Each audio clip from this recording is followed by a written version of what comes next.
Close your eyes for a moment.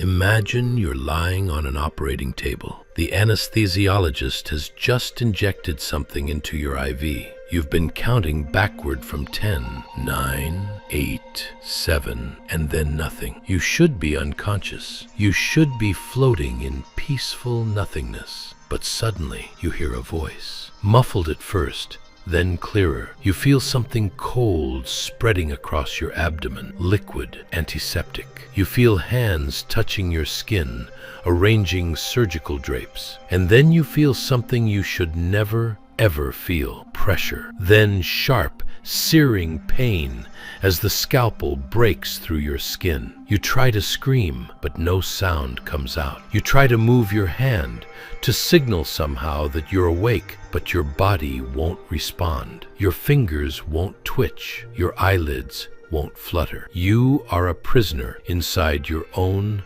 paralyzed body. You realize with absolute terror that the paralytic worked perfectly. Your muscles are completely frozen. But the anesthetic, the drug that was supposed to render you unconscious, didn't work at all. This isn't a horror movie. This isn't a nightmare you can wake up from. This is the true story of Sherman Sizemore, a 73-year-old Baptist minister who went into a routine surgery in 2006 and experienced 16 minutes of conscious hell that would ultimately cost him his life. To understand the tragedy of what happened to Sherman Sizemore, you need to know who he was before that operating room destroyed him. Sherman was 73 years old in 2006. He had spent decades as a Baptist minister in West Virginia, serving his community with dedication and faith. He was a husband, a father, a grandfather. By all accounts, he was a gentle man with a deep spiritual life. He wasn't someone who scared easily. He'd counseled families through their darkest moments. He'd presided over funerals, sat with the dying, offered comfort to the suffering. He understood pain and loss in the abstract, theological sense. But nothing in his 73 years of life had prepared him for what was about to happen. In February 2006, Sherman began experiencing severe abdominal pain. His doctors recommended exploratory surgery to determine the cause. It was supposed to be straightforward, what medical professionals call a routine procedure. Sherman trusted the medical system. He trusted the doctors and nurses who would care for him. He had faith that he would go to sleep, they would figure out what was wrong, and he would wake up on his way to recovery. He had no idea he was walking into a cascade of failures that would shatter his life beyond repair. Before we get to what went wrong, we need to understand what anesthesia is supposed to do. Modern general anesthesia is actually a carefully balanced cocktail of drugs designed to achieve 3 specific goals. First, hypnosis. This renders you unconscious. Your brain essentially shuts down its awareness centers. You're not asleep in the normal sense. You're in a state closer to a coma. You have no consciousness, no awareness, no memory formation. Second, analgesia. This blocks pain signals. Even if something is technically happening to your body, the pain receptors are chemically prevented from sending distress signals to your brain. Third, muscle relaxation. This is achieved through neuromuscular blocking agents, drugs that temporarily paralyze your voluntary muscles so you don't move during surgery. This is crucial. If a patient twitched or jerked while a surgeon was working on delicate internal organs, it could be catastrophic. Here's the critical part. These drugs must be given in the correct order and maintained at the correct levels throughout the procedure. The standard protocol is this. First, you give the hypnosis and analgesia drugs to render the patient unconscious and pain-free. Then, once you've confirmed they're fully under, you you give the paralytic. This sequence is vital because the paralytic removes the patient's ability to signal distress. If they're awake when paralyzed, they become trapped in their own body. On that February day in 2006, Sherman Sizemore was wheeled into the operating room at Raleigh General Hospital. The anesthesiology team began their standard preparations. They inserted the IV line. They attached monitors to track his heart rate, blood pressure, and oxygen levels. According to the subsequent investigation and lawsuit, there was a fundamental breakdown in the anesthesia protocol. The exact details remain disputed, but the outcome is undeniable. Sherman received the neuromuscular blocking agent, the paralytic, but the hypnosis and analgesia drugs were either not administered at all or were given at grossly inadequate levels. Sherman's consciousness remained fully intact. His pain receptors remained fully functional, but his body was completely paralyzed. He couldn't move. He couldn't speak. He couldn't even blink. And then the surgeon made the first incision. What happened next lasted 16 minutes. In the grand scheme of a surgical procedure, 16 minutes is relatively brief, but for Sherman Sizemore, those 16 minutes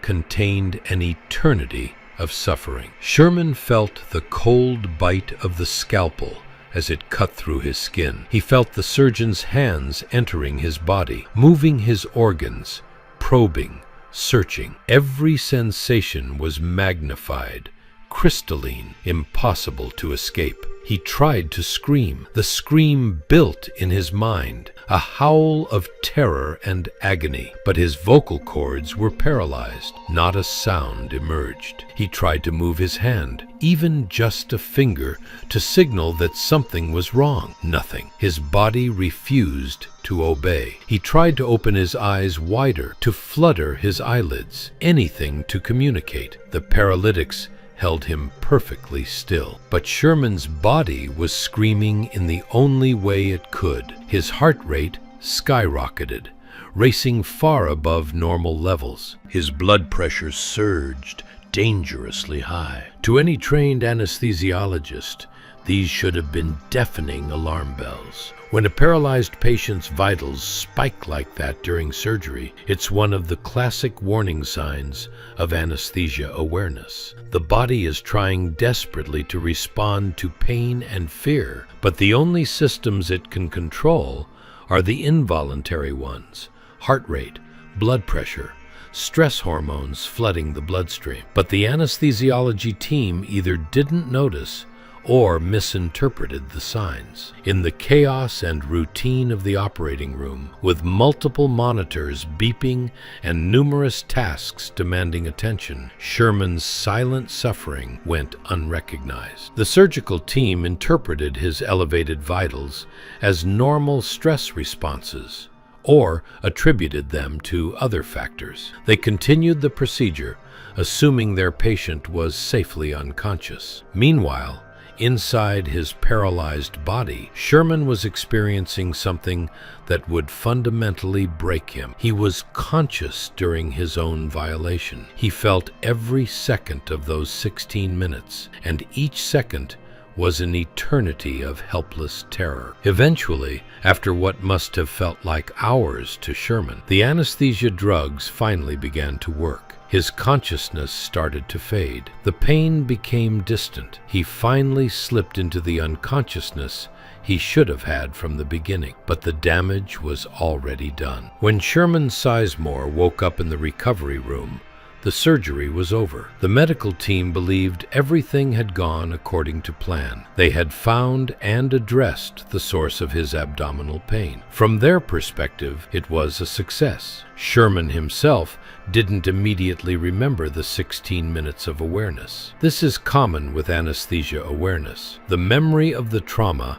is often fragmented or initially suppressed. The mind has defense mechanisms against processing experiences that overwhelming, but his body remembered, his subconscious remembered. And over the following days, The psychological bomb that had been planted in those 16 minutes began to detonate. Sherman began experiencing severe night terrors. He would wake up screaming, convinced that he was being cut open, that people were hurting him. His wife would try to comfort him, but he was inconsolable, trapped in flashbacks to sensations his conscious mind couldn't fully access, but his body couldn't forget. He developed extreme paranoia. He became convinced that people were trying to bury him alive. This wasn't random delusion. It was his traumatized brain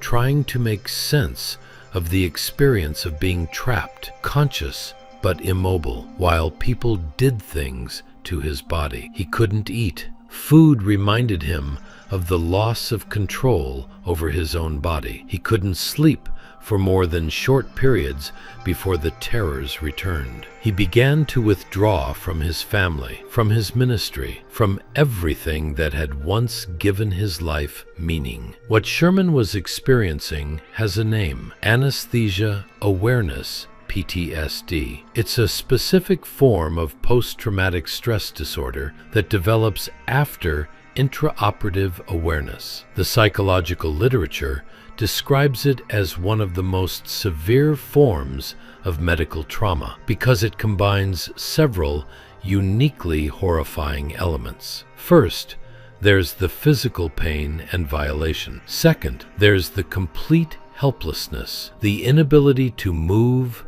speak, or signal. Third, there's the betrayal of trust. You went to these people for healing and instead experienced torture. Fourth, there's the isolation. Who can truly understand what you experienced? And fifth, there's the fragmentary nature of the memory, which makes it even harder to process. Sherman's faith, which had sustained him through 7 decades of life, couldn't protect him from this. His experience had fundamentally shattered his sense of safety in the world. And his family watched helplessly as the man they loved disappeared into a hell he couldn't explain and couldn't escape. 2 weeks after the surgery, Sherman Sizemore's suffering became unbearable. He couldn't reconcile what had happened to him. The memories, the sensations, the terror, they weren't fading, they were intensifying. Every time he closed his eyes, he was back on that table. Every time he tried to sleep, he felt the scalpel. On a February day in 2006, just 16 days after his surgery, Sherman Sizemore took his own life. A man who had spent his life counseling others through their darkest moments, who had faith and family and decades of resilience, couldn't survive the aftermath of 16 minutes of medical trauma. Sherman's family, devastated and seeking answers, filed a wrongful death lawsuit against Raleigh General Hospital and the anesthesiology team. The lawsuit alleged multiple failures in Sherman's care. They argued that the anesthesiologists failed to properly administer the anesthesia drugs, failed to monitor Sherman's vital signs adequately, and failed to recognize the clear warning signs of anesthesia awareness. Critically, the lawsuit pointed out that a BIS monitor, a bispectral index monitor, could have prevented this tragedy. A BIS monitor is a device that measures brainwave activity and provides a numerical reading of the depth of anesthesia. It's not perfect, but it would have immediately shown that Sherman was conscious when he shouldn't have been. At the time, BIS monitors were available, but not universally used. They added cost and required additional training. Many hospitals, including Raleigh General, didn't use them routinely. The lawsuit argued that this was negligent, that the technology existed to prevent anesthesia awareness, and the hospital had failed to implement it. The case was eventually settled out of court. The terms were not disclosed publicly, but the settlement came with no admission of wrongdoing from the hospital or the anesthesia team. For Sherman's family, no amount of money could restore what they'd lost. But they hoped that by pursuing the case, they might prevent another family from experiencing the same tragedy. Sherman Sizemore's case became a catalyst for change in how the medical community approaches anesthesia awareness. But to understand that change, we need to understand just how common or uncommon this nightmare actually is. Current research suggests that anesthesia awareness occurs in approximately 1 to 2 cases per 1,000 surgeries. That might sound rare, but consider this: millions of surgeries happen every year in the United States alone. That means thousands of people annually experience some level of intraoperative awareness. After high-profile cases like Sherman's, many hospitals began implementing additional safety protocols. These include mandatory use of brain function monitors like BIS devices for high-risk procedures, improved communication protocols among surgical teams, better training for recognizing the signs of awareness, and psychological support systems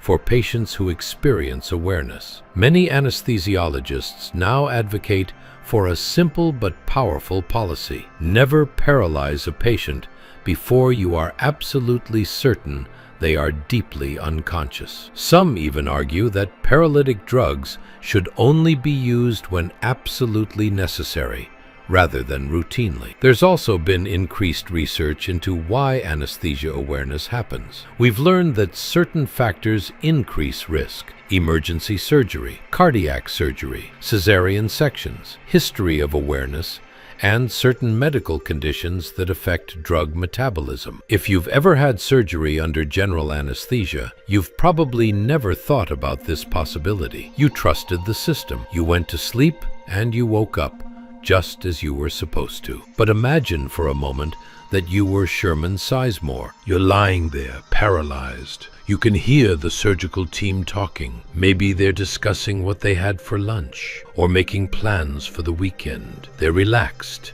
because they think you're unconscious. You feel the incision. The pain is beyond anything you've experienced. It's not like stubbing your toe or even breaking a bone. It's the pain of your body being opened, your organs being manipulated, and you cannot react. You cannot signal. You cannot even change your breathing pattern because the ventilator is breathing for you. Your heart is racing. Your blood pressure is soaring. These are your body's only ways of screaming. But the people who should notice, who are trained to notice, don't see it or misinterpret it. So you're alone, trapped, helpless, in agony, and you have no idea if this will end in seconds, minutes, or hours. Time becomes meaningless. Each moment stretches into eternity, and even if the awareness only lasts a few minutes, even if they catch it and increase the anesthesia, those minutes can leave psychological scars that never heal. So here's my question for you, and I want you to really think about it. If you were lying on that table, paralyzed and aware, what would you try to do? Would you attempt to change your breathing pattern, hoping the ventilator would detect something unusual? Would you try to increase your heart rate even more, pushing your cardiovascular system to trigger more alarms? Would you try to find some inner calm, some way to mentally escape while your body was being violated? Or would you, like Sherman, find that no amount of mental strength or spiritual faith could protect you from the trauma of that experience? Leave your thoughts in the comments. But more importantly, if you're ever facing surgery, don't be afraid to ask your anesthesiologist about awareness. Ask if they use brain function monitoring. Ask what protocols they have in place. You have the right to know how they'll keep you safe. And if you've experienced anesthesia awareness yourself, please know that your trauma is real and valid. There are resources and support groups available. You're not alone, even if it feels that way. If you want to hear about the hospital worker who noticed the warning signs that doctors missed and saved a patient from a similar fate, click the video on your screen. And don't forget to subscribe for more deep dives into the true stories that changed medicine. Thanks for watching. Remember, trust in medicine is essential, but vigilance is what keeps that trust earned.